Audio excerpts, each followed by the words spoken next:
This channel does not promote any violence, harmful, or illegal activities. All content provided by this channel is meant for an educational and information purpose only. দুর্নীতি বাংলার মুখ্যমন্ত্রী দুয়ারে পৌঁছে দিয়েছে।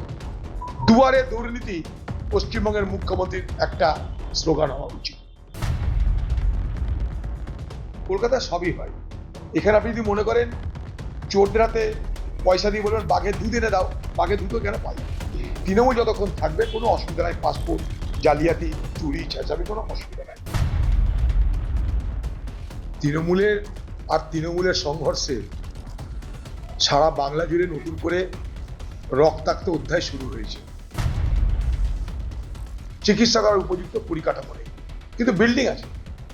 নীল সাদা রঙের building খুঁজে পাবেন।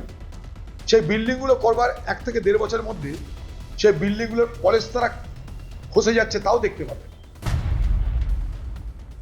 তাই না 200 কোটি 2000 কোটি অনেক কিছু হতে পারে। কত কোটি টাকা দুর্নীতি হয়েছে সেগুলো তো আমাদের জানার কথা নাই। সারা কলকাতা জুড়েই লুট হচ্ছে, কলকাতার আশপাশ জলাজমি সব ভরাট হয়ে যাচ্ছে, সারা বাংলা জুড়ে লুট হচ্ছে। এবং আমি কালকেও বলেছি, আজও বলছি, আগেও বলেছি, সব থেকে বড় দুর্নীতি এই মুহূর্তে করতে হচ্ছে জানেন? ভূমি এবং ভূমি রাজস্ব দপ্তর, যার মন্ত্রী মমতা ব্যানার্জি। লক্ষ্য করে দেখবেন মমতা ব্যানার্জির নেতৃত্বে যে কটা দপ্তর বাংলায়, সেই কটা দপ্তরে সব থেকে বেশি দুর্নীতি হচ্ছে এই মুহূর্তে। ভূমি এবং ভূমি রাজস্ব, সারা বাংলা জুড়ে জমির চরিত্র বদলে যাচ্ছে। আপনার জমি আপনার অজান্তে হাতছাড়া হয়ে যাচ্ছে মন্ত্রীকে মমতা ব্যানার্জি। শিক্ষা দপ্তর, আরজি করে ধর্ষণ করে খুন, সারা বাংলা জুড়ে ওষুধ জাল, স্যালাইন জাল, মৃত্যুর মিছিল, মন্ত্রীকে মমতা ব্যানার্জি। পুলিশ মন্ত্রী, সারা বাংলার সাধারণ মানুষের কাছে সব থেকে বড় দুর্নীতিগ্রস্ত যদি কোনো প্রশাসনিক সংস্থা থাকে তার নাম পশ্চিমবঙ্গের পুলিশ, তার মাথাকে মমতা ব্যানার্জি। পুলিশের মাধ্যমে কত টাকা রোজগার হয় জানেন? প্রত্যেকটা জেলায় মনে করুন ওসি, আইসি, এসপি পদ সারা পশ্চিমবঙ্গে যেখানে যা আছে, এমনি এমনি কোথাও কিছু হয় না। এখানে দপ্তর পাল্টাতে গেলে, ট্রান্সফার হতে গেলে, কামায়ের জায়গায় পোস্টিং পেতে গেলে পুলিশের যারা অফিসার তাদেরকে টাকা দিতে হয়। তার মধ্যে কি সৎ ব্যক্তি নেই? নিশ্চয় আছে, জানি না তারা কারা, কিন্তু সাধারণভাবে আমরা যা দেখতে পাচ্ছি তাতে থানার টেন্ডার হয়, কোন থানা কত দেবে সেখানে তাকে অফিসার করা। তাহলে পশ্চিমবঙ্গের মুখ্যমন্ত্রীর বিরুদ্ধে আবার অভিযোগ, আপনি যে কটা মন্ত্রকের মালিক, সেই মন্ত্রকগুলো পশ্চিমবঙ্গের দুর্নীতির প্রতিযোগিতায় সব থেকে এগিয়ে আছে। অর্থাৎ দুর্নীতি বাংলার মুখ্যমন্ত্রী দুয়ারে পৌঁছে দিয়েছে। দুয়ারে দুর্নীতি পশ্চিমবঙ্গের মুখ্যমন্ত্রীর একটা স্লোগান হওয়া উচিত। কলকাতা সবই হয়। এখানে আপনি যদি মনে করেন চোরডাতে পয়সা দিয়ে বলবেন বাঘের দুধ এনে দাও, বাঘের দুধও কেন পাই? তৃণমূল যতক্ষণ থাকবে কোনো অসুবিধা নাই, পাসপোর্ট জালিয়াতি চুরি চেঁচাবে কোনো অসুবিধা নাই। কত যে ঢুকেছে তা তো আমরা জানি না।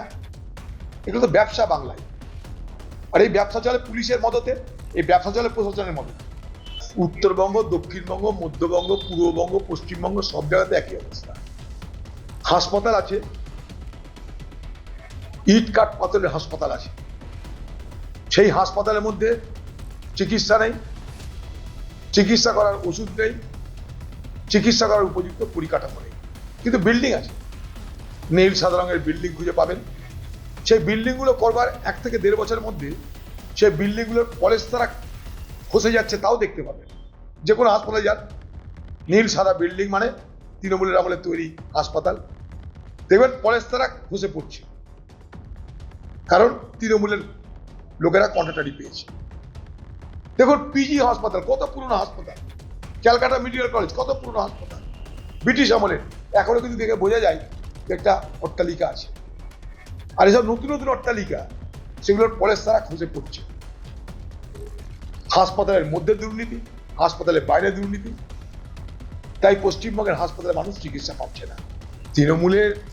তৃণমূলের সংঘর্ষে সারা বাংলা জুড়ে নতুন করে রক্তাক্ত অধ্যায় শুরু হয়েছে। আর এই সমস্ত সংঘাতের মূলে আছে স্বৈরাচারী মানসিকতার কুৎসিত প্রকোপ।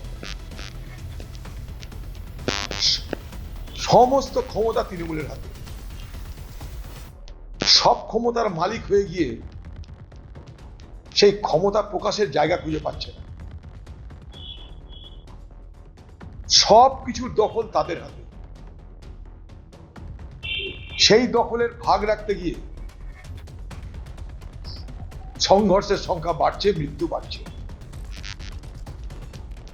এবং এই যে তৃণমূল দলের এই যে একটা রোগ বলতে পারে, অর্থাৎ ক্ষমতার দ্বন্দ্বে একে অপরকে খুন করবার এই যে মানসিকতা, এই মানসিকতা ক্যান্সারের আকার ধারণ করবে আগামী দিনে, যার অ্যান্সার তৃণমূল পার্টি খুঁজে পাবে না। লক্ষ্মীর ভান্ডার, আমরা এর মধ্যে দাবি করেছি যে লক্ষ্মীর ভান্ডারের টাকা ২৫০০ করতে হবে, কারণ যেটা দেওয়া হয় আজকের বাজারের অগ্নিমূল্যের সময় সেই টাকাটা যথেষ্ট নয়।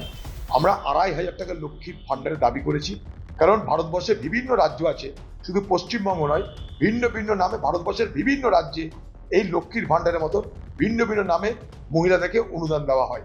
পাশে চলে যান ঝাড়খণ্ড, ২৫০০ টাকা সেখানটায় মহিলাদের অনুদান। চলে যান কর্ণাটক কংগ্রেসের পরিচালিত, চলে যান সেখানটায় ২৫০০, ৩০০০। চলে যান তেলেঙ্গানা ৩০০০, চলে যান হিমাচল, একই রকমভাবে ভারতবর্ষের বিভিন্ন রাজ্যে। এবং যার জন্য ভোট করতে এসেছে সেখানেও দিল্লিতেও আছে। দিল্লিতে দেওয়ার বলছে ১৮,০০০ টাকা করে পুরোহিতদের ভাতা দিবে। তো দিল্লিতে যদি পুরোহিতদের ভাতা ১৮,০০০ টাকা হয়, তাহলে বাংলায় ইমামদের ভাতা ১০,০০০ টাকা হবে না কেন? আমরা তাই দাবি করেছি ইমাম ভাতা ১০,০০০ করো, পুরোহিত ভাতা চালু করো, আর লক্ষ্মীর ভান্ডার তুমি বাড়িয়ে ২৫০০ করো। তার সঙ্গে আমরা দাবি করছি যে সর্বত্র ভারতবর্ষের বিভিন্ন রাজ্যে, কংগ্রেস শাসিত প্রত্যেকটা রাজ্যে ২০০ থেকে ৩০০ ইউনিট বিদ্যুৎ বিনা পয়সায় দেওয়া হয় সরকারের পক্ষ থেকে, সেটা চালু। আমরা এটাও দাবি করেছি স্বাস্থ্য বীমা যোজনায় মাত্র ৫ লাখ কেন, স্বাস্থ্য বীমা যোজনায় অন্তত ১০ নচেত ১৫ লক্ষ টাকা দেওয়া হোক। ঝাড়খণ্ড রাজ্য আমাদের থেকে গরিব রাজ্য, তারা সেখানে স্বাস্থ্য বীমা যোজনায় ১৫ লাখ টাকা দিচ্ছে, আমরা ৫ লাখ কেন?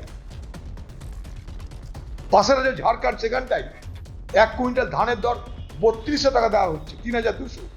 আমরা কেন পারি না? এখানে কেন দালালদের হাতে কৃষকদের পড়তে হয়, দালালদের কপ্পরে? সীমান্তে বাংকার বিএসএফ করতে পারে, কিন্তু ভারত বাংলাদেশ সীমান্তের যে চুক্তি ছিল আমাদের, তাতে কোনো সামরিক পরিকাঠামো করা যাবে না। সামরিক পরিকাঠামো মানে কোনো বাংকার বানানো যাবে না, যুদ্ধের সরঞ্জাম রাখা যাবে না, শুধুমাত্র পাহারা দেওয়ার জন্য যা যা প্রয়োজন তাই রাখা যাবে।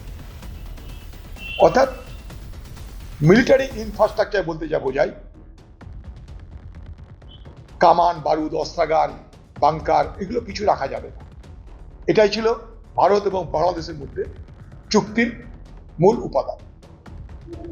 সেটা যদি না থাকে তাহলে বুঝতে হবে সেই চুক্তি কোথাও না কোথাও ভঙ্গ হচ্ছে, অথবা চোরা কারবারিরা সীমান্তের প্রহর আর দুর্বলতা নিয়ে তারা নিজেদের মতন করে সুড়ঙ্গ তৈরির কাজ করছে।